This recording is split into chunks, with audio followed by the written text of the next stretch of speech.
Bonsoir, bonsoir. Ce soir, pour vous endormir, on va lire Le petit soldat de plomb de Hans Christian Andersen. Avant de commencer, installez-vous très confortablement, le plus relaxé possible. Gardez les yeux ouverts si vous êtes dans le noir et focalisez-vous sur les changements de luminosité. Ça va vous aider à vous endormir.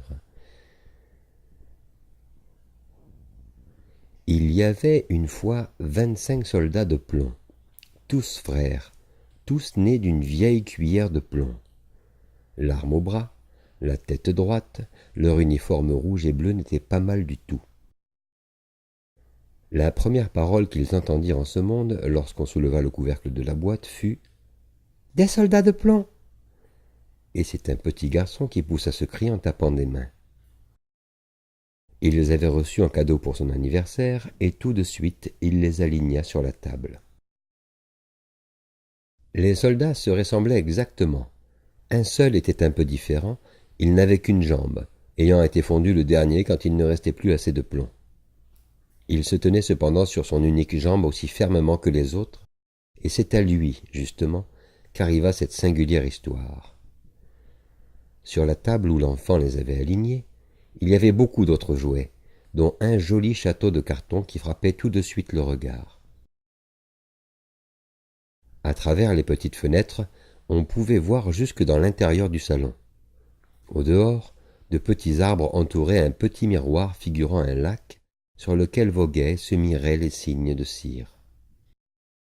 Tout l'ensemble était bien joli, mais le plus ravissant était une petite demoiselle debout sous le portail ouvert du château.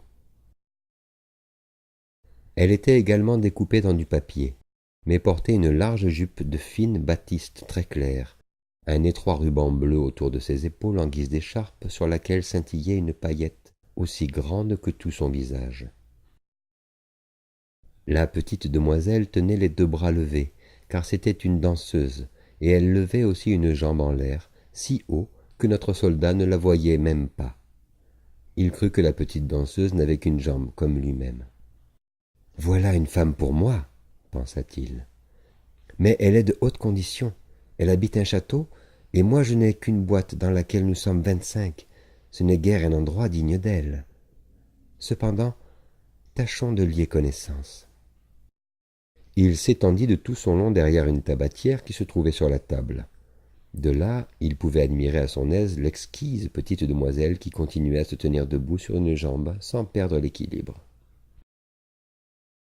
Lorsque la soirée s'avança, tous les autres soldats réintégrèrent leurs boîtes et les gens de la maison allèrent se coucher. Alors, les jouets se mirent à jouer à la visite, à la guerre, au bal. Les soldats de plomb s'entrechoquaient bruyamment dans la boîte. Ils voulaient être de la fête, mais n'arrivaient pas à soulever le couvercle. Le casse-noisette faisait des culbutes et la craie batifolait sur l'ardoise. Au milieu de ce tapage, le canari s'éveilla et se mit à gazouiller, et cela en vers, s'il vous plaît. Les 2 seuls à ne pas bouger de leur place étaient le soldat de plomb et la petite danseuse, elle toujours droite sur la pointe des pieds, les 2 bras levés. Lui, bien ferme sur sa jambe unique, pas un instant il ne la quittait des yeux. L'horloge sonna minuit. Alors, clac, le couvercle de la tabatière sauta. Il n'y avait pas le moindre brin de tabac dedans, c'était une attrape, mais seulement un petit diable noir. « Soldat de plomb, dit le diablotin, veux-tu bien mettre tes yeux dans ta poche ?» Mais le soldat de plomb fit semblant de ne pas entendre. « Attends voir seulement jusqu'à demain, dit le diablotin. Le lendemain matin, quand les enfants se levèrent, le soldat fut placé sur la fenêtre. Tout à coup, par le fait d'un petit diable ou par suite d'un courant d'air, la fenêtre s'ouvrit brusquement, le soldat piqua, tête la première, du 3e étage. Quel équipé! Il atterrit la jambe en l'air, tête en bas, sur sa casquette, la baïonnette fichée entre les pavés. La servante et le petit garçon descendirent aussitôt pour le chercher. Il marchait presque dessus, mais ne le voyait pas. Bien sûr, si le soldat de plomb avait crié « Je suis là !» il l'aurait découvert. Mais lui ne trouvait pas convenable de crier très haut puisqu'il était en uniforme. La pluie se mit à tomber de plus en plus fort, une vraie trombe. Quand elle fut passée, 2 gamins des rues arrivèrent. « Dis donc !» dit l'un d'eux. « Voilà un soldat de plomb. On va lui faire un voyage. » D'un journal, ils confectionnèrent un bateau, placèrent le soldat au beau milieu, et le voilà descendant le ruisseau, les 2 garçons courant à côté et battant des mains. Dieu, quelle vague dans ce ruisseau! Et quel courant! Bien sûr, il n'avait plus inverse. Le bateau de papier montait et descendait et tournoyait sur lui-même à faire trembler le soldat de plomb. Mais il demeurait stoïque, sans broncher, et regardait droit devant lui, l'arme au bras. Soudain, le bateau entra sous une large planche couvrant le ruisseau. Il y faisait aussi sombre que s'il avait été dans sa boîte. « Où cela va-t-il me mener ?» pensa-t-il. « C'est sûrement la faute du diable de la boîte.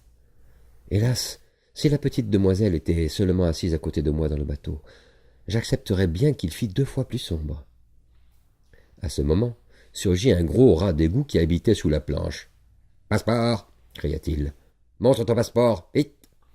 Le soldat de plomb demeura muet. Il serra seulement un peu plus fort son fusil. Le bateau continuait sa course et le rat lui courait après en grinçant des dents, et il criait aux épingles et aux brins de paille en dérive. « Arrêtez-le! Arrêtez-le, il n'a pas payé le droit de douane, ni montré son passeport !» Mais le courant devenait de plus en plus fort. Déjà le soldat de plomb apercevait la clarté du jour, là où s'arrêtait la planche. Mais il entendait aussi un grondement dont même un brave pouvait s'effrayer. Le ruisseau, au bout de la planche, se jetait droit dans un grand canal. C'était pour lui aussi dangereux que pour nous de descendre en bateau une longue chute d'eau.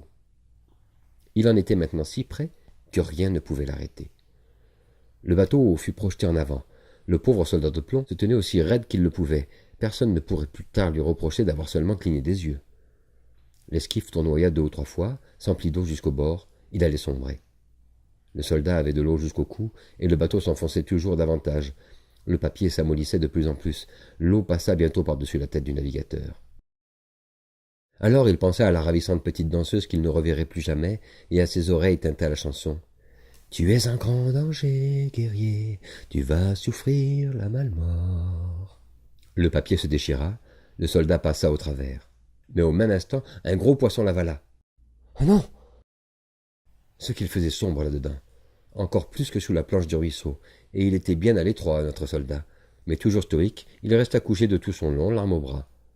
Le poisson s'agitait, des secousses effroyables le secouaient. Enfin il demeura parfaitement tranquille. Un éclair sembla le traverser. Puis la lumière l'inonda d'un seul coup et quelqu'un cria « Un soldat de plomb !» Le poisson avait été pêché, apporté au marché, vendu, monté à la cuisine où la servante l'avait ouvert avec un grand couteau. Elle saisit entre 2 doigts le soldat par le milieu du corps et le porta au salon où tout le monde voulait voir un homme aussi remarquable qui avait voyagé dans le ventre d'un poisson, mais lui n'était pas fier. On le posa sur la table. Comme le monde est petit, il se retrouvait dans le même salon où il avait été primitivement. Il revoyait les mêmes enfants, les mêmes jouets sur la table, le château avec l'exquise petite danseuse toujours debout sur une jambe et l'autre dressée en l'air. Elle aussi était stoïque. Le soldat en était tout ému. Il allait presque pleurer des larmes de plomb, mais cela ne se faisait pas. Il la regardait et elle le regardait, mais ils ne dirent rien. Soudain, un des petits garçons prit le soldat et le jeta dans le poêle, sans aucun motif, sûrement encore sous l'influence du diable de la tabatière. Le soldat de plomb, tout ébloui, sentait en lui une chaleur effroyable. Était-ce le feu ou son grand amour? Il n'avait plus ces belles couleurs. Était-ce le voyage ou le chagrin? Il regardait la petelle demoiselle, et elle le regardait. Il se sentait fondre, mais stoïque. Il restait debout, l'arme au bras. Alors, la porte s'ouvrit. Le vent saisit la danseuse et, telle une sylphide, elle s'envola directement dans le poêle près du soldat. Elle s'enflamma et disparut. Alors, le soldat fondit, se réduisit en un petit tas. Et lorsque la servante, le lendemain, vida les cendres, il y trouva comme un petit cœur de plomb. De la danseuse, il ne restait rien que la paillette, toute noircie par le feu, noire comme du charbon.